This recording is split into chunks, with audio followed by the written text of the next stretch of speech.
अस्सलाम वालेकुम नाजरीन। आज की गुफ्तगू का आगाज़ जो है वो मैं चंद सवालात से करूँगा। आपसे कुछ सवालात हैं, ज़रा सोच के उनका जवाब दीजिएगा। क्या आप अपनी ज़हनी नफ्सियात के बारे में जानते हैं? या कभी आपने सोचा हो कि हमारी शख्सियत किस तरह की है?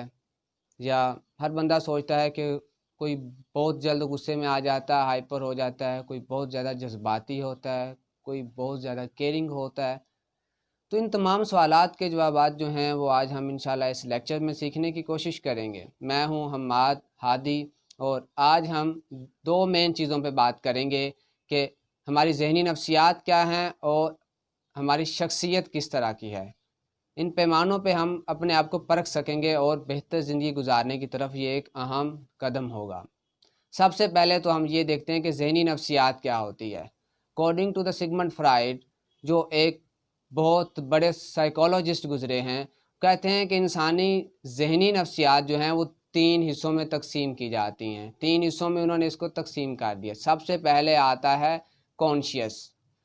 कॉन्शियस जिसको हम अपना शऊर कहते हैं, हमारे शऊरी मामलात, यानी जो हम रोज़मर्रा के मामलात होते हैं, बातचीत करना, दूसरों से गुफ्तगू करना। मिसाल के तौर पे अगर आप किसी बंदे से पूछते हैं कि अभी आप क्या कर रहे हो, तो वो कहता है मैं खाना खा रहा हूँ या पढ़ रहा हूँ क्या, तो ये सारा शऊर से ताल्लुक़ रखता है। इसका ज़िंदगी में बहुत किरदार है। दूसरी चीज़ जो है इंसानी जहन का दूसरा हिस्सा, इसको हम कहते हैं सब कॉन्शियस, ताता शऊर, जो उसके मातहत काम करता है, जो मालूमात शऊर से ताता शऊर में जाती हैं। इसके अंदर यह स्टोर हाउस है, जिस तरह की मेमोरी कार्ड होता है, इसमें स्टोरेज होती है। हमारे मामलात जो हैं हम करते हैं। मिसाल के तौर पे हम किसी से पूछते हैं कि आपने पिछले जुमा को कौन से कपड़े पहने थे या क्या खाना खाया, तो थोड़ा सा सोच के हम जवाब देते हैं। तो ये मामलात जो यादें होती हैं इसमें महफूज होती हैं। तो ये हमारा ताता शऊर होता है। हमारे जहन का जो तीसरा हिस्सा है जिसको अनकॉन्शियस कहते हैं, that's very important in human personality, in human mind. ये बहुत अहम किरदार अदा करता है। इसके साथ हमारी जो पूरी ज़िंदगी बेस करती है। ये ज़ाहिरी तौर पे तो सामने नहीं होता, लेकिन हमने देखा है कुछ लोग जो होते हैं बचपन से डरते हैं, कोई किसी चीज़ से डरता है, कुछ लोग जो है हमेशा से परेशान रहते हैं। बहुत सी चीज़ें होती हैं हमारी शख्सियत के अंदर, ड्रॉबैक्स, कुछ फ्लाज होते हैं जिनके बारे में हमें पता नहीं होता, लेकिन वो मरते दम तक वो खौफ हमारे साथ चलते हैं। तो उनकी बुनियाद हमारे बचपन में पड़ी होती है। बच्चों को शुरू में एतमाद ना देना, खुद एतमादी बच्चों को ना देना, उनके अंदर कॉन्फिडेंस डेवलप नहीं होता, बच्चों को बचपन से बहुत सी चीज़ों से डरा दिया जाता है। तो ये सारी चीज़ें जो होती हैं अनकॉन्शियस में होती है और हमारी शख्सियत उसी के तहत चलती रहती है। ये तो थी इंसान की ज़हनी नफ्सियात। अभी जो मैं बात करने वाला हूँ, दैट्स वेरी इंपॉर्टेंट। इसको आप ज़रा गौर से और समझने की कोशिश कीजिएगा कि हमारी शख्सियत किस तरह की है, और हमने देखना, अपने आप को परखना है कि मेरी शख्सियत कहाँ फॉल करती है। सिगमंड फ्राइड के अकॉर्डिंग जो है हमारी शख्सियत जो है वो तीन हिस्सों में तकसीम की गई है। उसका पहला हिस्सा, the first part of the personality is called id, I D, id. Id ये हमारी ख्वाहिशात होती हैं।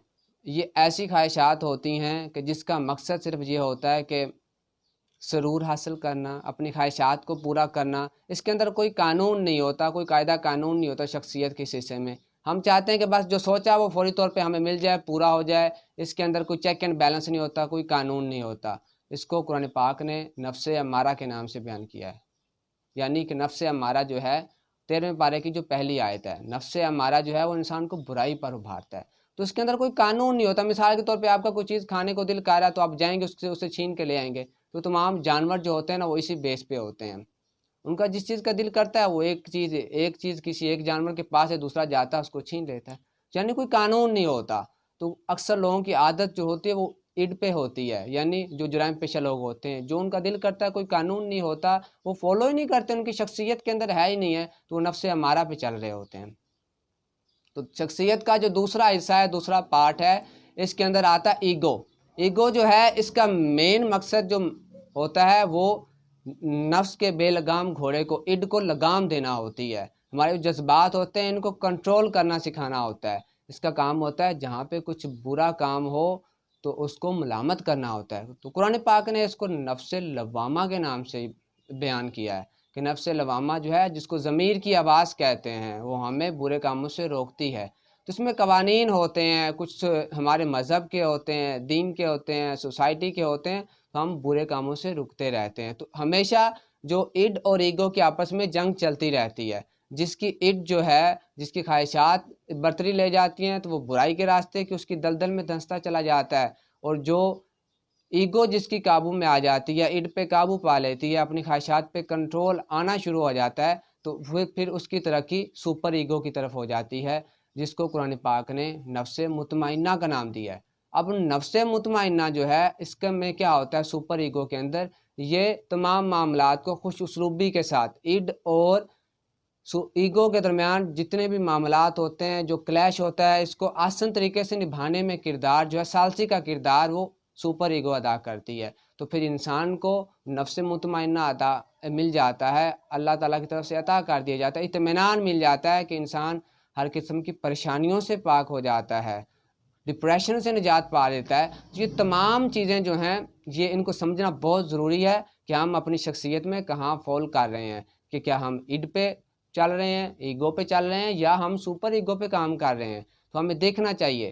تو یہ تمام چیزیں جو ہیں، امید ہے کہ آپ سب کو سمجھ آئیں، آپ کے سوالات کے جواب ملے۔